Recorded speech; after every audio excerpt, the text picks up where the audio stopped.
আশীর্বাদের লুক ঠিক ছিল?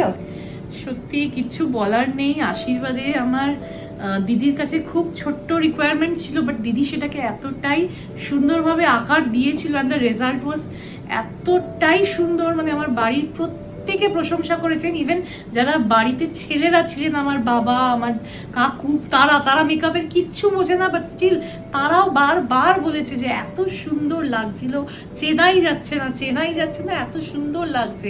মানে দিদি এত সুন্দরভাবে একদম মেকওভার করে দিয়েছে। বাট ওই যে সাটল লুক বলেছিলাম, সেই কথাটাই মাথায় রেখে দিদি একদম আমার রিকোয়ারমেন্টকে একদম খাপে খাপে বসিয়ে দারুণ লুকস দিয়েছিল। তো আমি তো আজকে আরও বেশি এক্সাইটেড, কারণ আজকে তো দ্য বিগ ডে।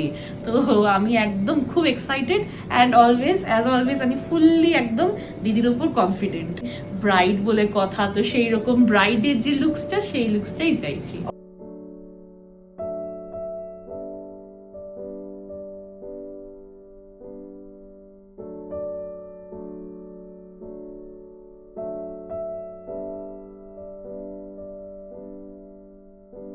আমার জন্য